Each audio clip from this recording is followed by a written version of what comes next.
Hi, everybody. Welcome to the Reigniting Small Business Podcast. I'm Laura Richards. Today, I'm here with Patrick Lee, CEO of Spark Business Institute, and we're joined by Jordan Foley, founder of Chow. Welcome, Jordan. Thanks for having me, Laura. Nice to see you both, and Joy. I'm very happy to be on the podcast. Thanks. Well, we're pretty excited about finding out about Chow. When Laura brought it to my attention, we were both like, this is like just so cool and such a interesting thing. So we needed to investigate, and it was really good of you to be able to just jump on this podcast as quickly as you did to help us out here and get the word out. But before we get to talking about Chow and getting your background, Jordan, I know this subject has particular interest and passion for Laura now. So, you've got a volunteer, I think, heading your way. So Laura, tell us how Jordan ended up here and why this caught your attention.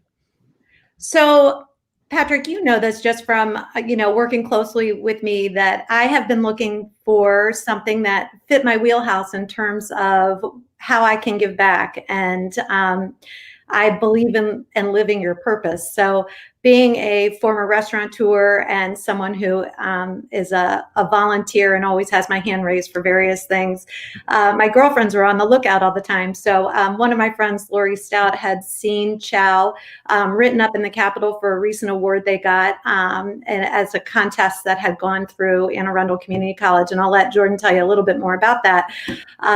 But his enterprise and nonprofit combines philanthropy with food, and I love food, and the restaurant business, and helping veterans. And those are all things that are really close to my heart, which is how I got the Capitol article. And I reached out to Jordan, and he very, very quickly responded back to me. So I couldn't be more pleased to have Jordan on the show today and get into what makes Chow unique and a winner. So let's just start, Jordan, with tell everybody, what is Chow? Yeah, absolutely, Patrick and Laura. Thanks for the kind words. So Chow is a 501c3 nonprofit. We're incorporated in Maryland, and we empower veterans through the culinary arts. So we do that through a number of ways, whether it's coordinating cookware donations, that's from restaurants or just from individuals to veterans who are starting businesses in the culinary industry. Or we actually design training programs, and we're actually designing a food truck training program, which is going to be unique to the industry, where we teach veterans and military spouses the ins and outs of operating a food truck. So we are having a little feedback. We will continue, and if it gets worse, we'll see what we can do to troubleshoot it here on our end. So Jordan, that's me. So Jordan, now that you've told us a little bit about what Chow is, how does it work? And obviously you've had to change things up because of COVID. So what kind of things have you changed, and what are you rolling out over the next 6 months?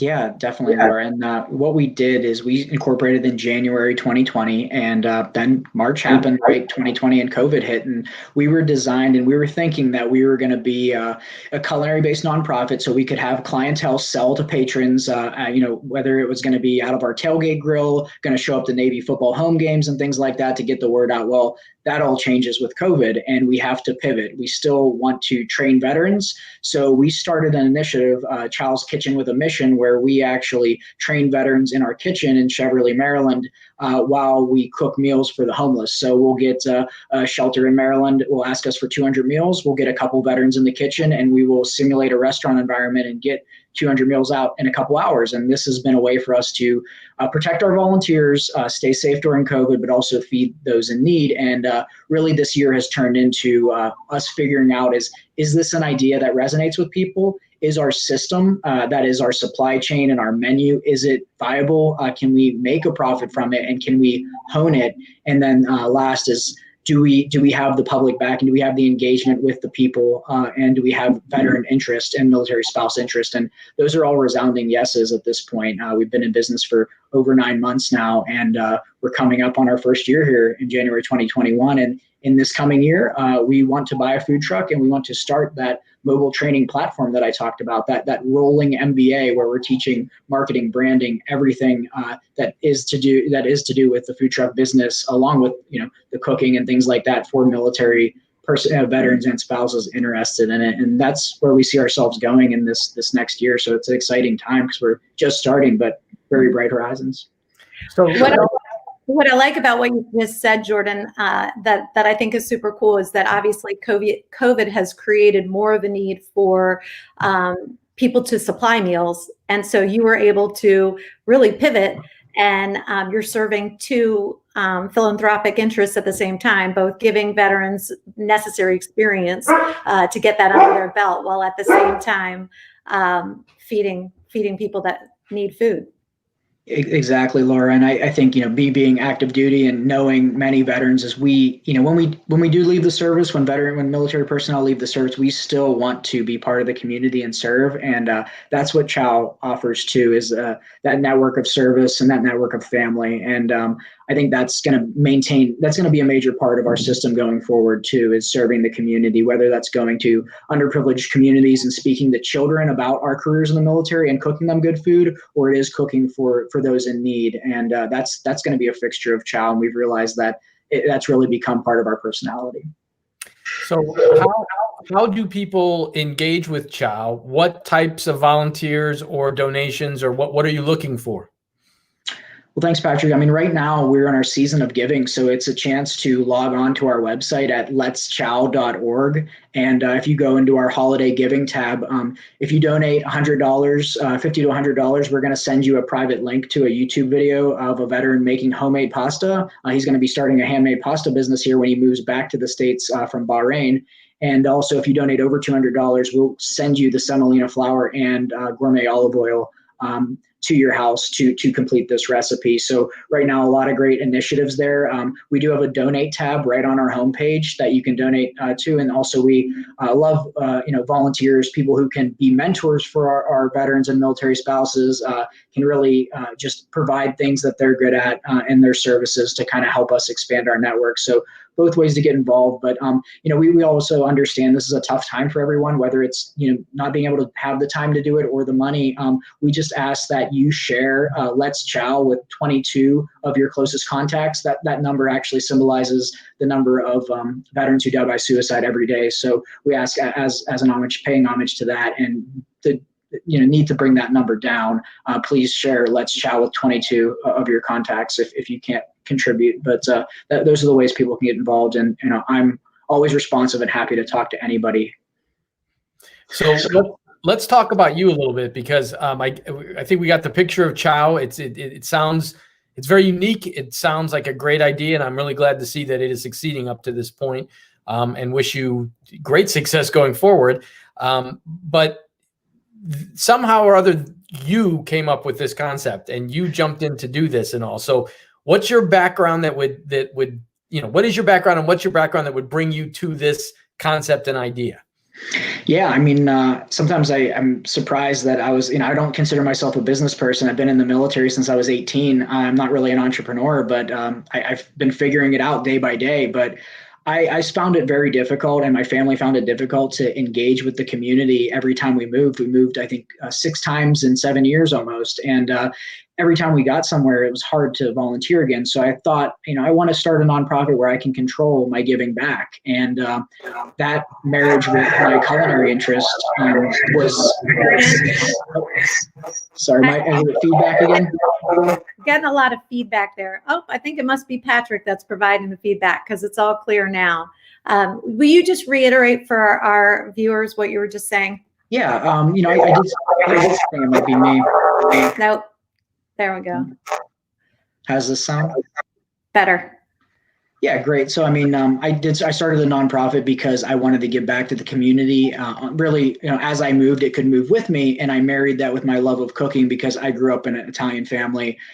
Boxed pasta was nowhere to be found. It was all homemade, everything, all the time. And I cook every single day at our house and, make everything from scratch. And I decided, from talking to people in the military, there's a lot of culinary interest, whether it's, actually being in a job where you are cooking for other military people, or it's just, when I'm done with this, I want to move to Key West and open a food truck because it's, I just need some time to decompress. I've heard all of those conversations, and I realized after researching the landscape of nonprofits for veterans, whether it's vocational training or just services for business services and things like that. Nothing like Chow actually exists. So I thought, it's time to fill a need, and we focus on food truck operations with the idea that you can build that out to be more, whether it's moving to a brick and mortar, starting your own bakery, or just getting the confidence to know you can run your own business and learning to cook, right? I mean, a lot of us have just been in the military for so long where we've never had to cook for ourselves, and we come back to the civilian world and it's like, I don't have a pot or pan. And I think there's a lot to be said about being able to cook for yourself as well. So that's why we say we empower veterans through the culinary arts, because it's more than just the monetary benefits you can get from running it. It's running your own business, learning how to cook, showing that you can do other things and you are very capable. So what's your specialty dish? Oh, that's a good one.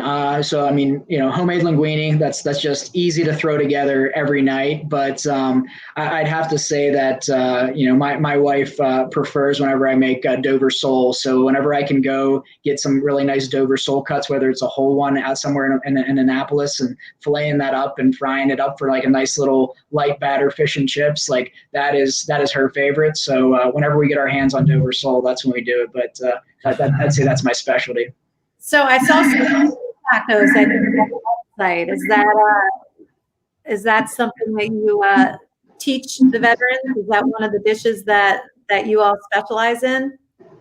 Yeah, I missed which one you said, Laura, but we do have a tacos.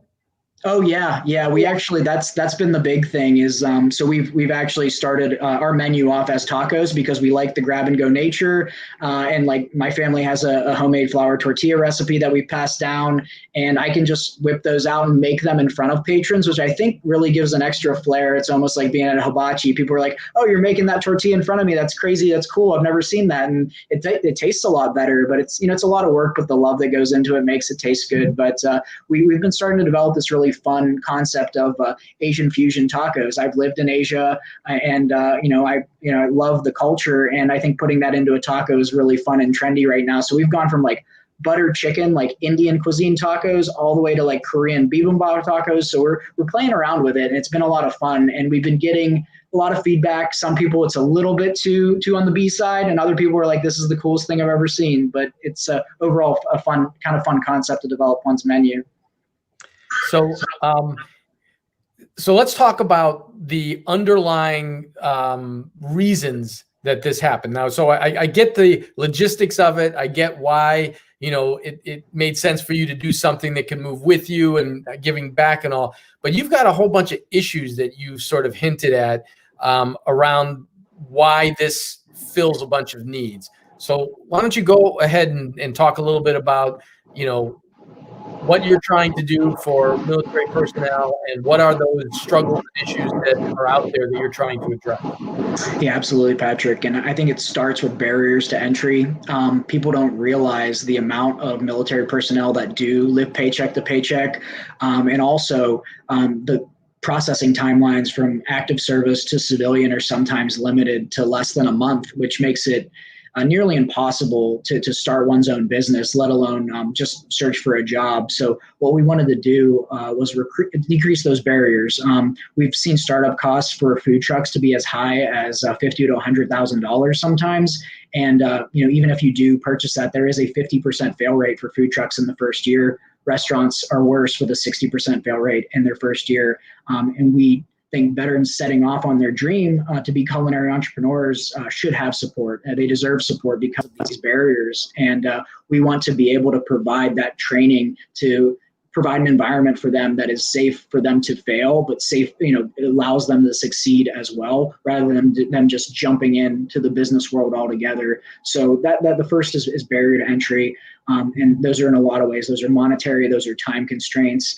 Second is actually the predatory environment that surrounds veterans and our benefits. So there are some predatory organizations that are looking to just use the GI Bill to give degrees that aren't necessarily to the point where we would consider them accredited or advancing that veteran's interests, and they do seek them out. There's a lot of books about, Weapons of Math Destruction by Kathy O'Neil is one of them. It talks about these algorithms that seek out veterans, not only veterans, but veterans with PTSD for their GI Bill benefits. And to me, that was never okay. And I wanted to fight against that. And that's why Chow, not only are we a steward of every single dollar that is donated to us, where we are utilizing that back into the community and back into our veterans, but we're also providing the best vocational training we possibly can with our hands-on training with our trucks. And if we can't get you to accreditation, we have organizations like the Anne Arundel Community College Culinary Arts Program where we can send you and direct you and help you apply to get that training as well. So those are the two big things that I wanted to address. And like you said, bigger issues overall, but the way we're approaching it is through this food truck program. And if I can solve one narrow issue with this, I feel like it can inspire other organizations to solve the broader issues too. So how has it been received within the military and the veterans? And, is it something that people just are jumping at, or is it a little bit of a hard sell, or how's it working out? It's incredibly popular, and it's a shame I don't have multiple trucks at this point right now. If I had all the money in the world, I would have bought a fleet by now and would have already had a commercial kitchen I would be working out of. But I'm getting so many calls from whether they're classmates from the Naval Academy or people I served with who are like, I really want to do this. Can I get in a truck? And we're still in our pilot year. We're still trying to get that first truck. And between that and the military spouses looking to have a second income in the family, military spouses are a very underemployed demographic. They move so much that sometimes they aren't able to keep the jobs or get a job each time they move. But a food truck type business would be something that could move with them as well, theoretically. And I have a lot of military spouses asking me about the program. And unfortunately, right now we're not ready. Our shop is not set up yet for that. But we do have a lot of veterans who are just interested in serving the community and want to step into our kitchen to make 200 cookies for some homeless for some homeless people in the area. And that's been really encouraging to see that people want to reach out and help. And but also I need to get those trucks on the road here because I think it's going to be a really awesome program for some of these veterans who are interested. So an interesting stat that you had said when we were talking earlier was that 15% of military personnel are involved in providing meals and food for active duty. Is that correct? Yes. Yeah. Whether that is supply chain support, stewards on, big, larger aircraft like in the Air Force, or whether they are a culinary specialist within the Navy, you have up to 15% of that force composed of people within the food service business, whether that's actually directly cooking or supplying. And every year, people leave the military, and many of them are trained cooks or know exactly how to get every ounce of green beans from the supplier all the way to the table. And those people want us to remain involved in the culinary industry. But I've had people who are, spent 25 years in the Navy and were a cook the entire time. The best they could do was an assistant manager role at a chain restaurant. And they feel like they just really can't pursue their dream of opening their own restaurant or being a culinary entrepreneur because of the risks and because that, the civilian sector does not necessarily see their culinary experience as they should. So that's really the thing I'm trying to help too, is we have so many trained culinary specialists and people in that industry leaving the service every year. Let's give them a pathway to stay with something that has obviously interested them enough to want to serve their country and continue to do. Okay. And you also made one other interesting comment that I'm going to call you out on, and I'm sure it's fighting words in many circles, but you said that the Navy has the absolute best food in the military. Can you back that up in any way? Yeah, I'm pretty sure every single president of the United States can back me up on it too. So those are the cooks that are in the White House. Those are the cooks who cook for the president. So I'm just spitting facts. That's all. If the Army had the best cooks, I would see them, outside the doors at the Situation Room at the Navy mess. But last time I checked, those are all Navy personnel. So Jordan, one thing I wanted to call out in addition is you said something when we were talking earlier this morning about having the first veteran James Beard Award winner coming from Chow. And I think that's such a it's such an ambitious goal. It's such a cool goal, and it is really inspiring how much you think you can elevate folks coming out and into these roles. If you're saying that it's hard for them to get roles outside of these chain restaurants, believing that there's a program out there that can help you get entrenched in the culinary field and get that kind of recognition. So I didn't know if you want to elaborate a little on that. No, you definitely, you hit it on the nail on the head, Laura. We got feedback again? A little bit. But you hit the nail on the head. I think it might be you this time. Let me leave and come back. So these things happen on podcasts, right? With just a little bit of technical difficulty here, but we're going to be getting these guys right back into our stream here. There's Patrick, and one more to go. Okay. I think this podcast is going to get the award for the most effort in technical difficulty award.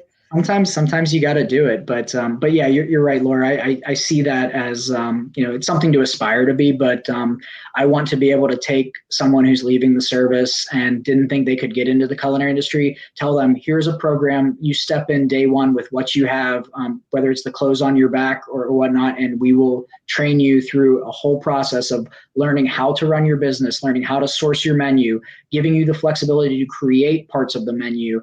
And within a year, most people who are already trained in the culinary arts are going to see that and say, I'm confident, and then go to a bank and maybe get a preferential loan to start their restaurant. And you know what? I could see somebody, a Michelin star or a James Beard Award coming their way because somebody gave them a chance. And I think that's what the military is all about too. I think just giving people chances. I came from a small rural area north of Pittsburgh and never really knew much about the Navy until really the Army-Navy football game, and that my grandpa served in World War II. And then they gave me a chance, and I've had such an amazing career, lived in multiple countries, and been able to support my family and pass 2 years of education, higher education to both of my daughters through the GI Bill through that. And that's really the ethos of it, is giving people a chance because we believe they can succeed when given a chance and given the opportunity. Well, Jordan, thank you for your service. Thank you for being on the Reigniting Main Street podcast. We're really happy to have you here. And I wish all the best things for Chow, and I hope to volunteer for your organization at some point in the future, even if it's just making cookies. Oh, absolutely. We will be reaching out to you, Laura. So I will be very much in touch with you. And Patrick, thank you so much for having me. And this was great. Thank you. And good luck with everything, because this is really unique. And I think it's great. Thank you. Thanks for joining us today, guys. And we'll see you next week on SBI's Reigniting Small Business. See you. Bye.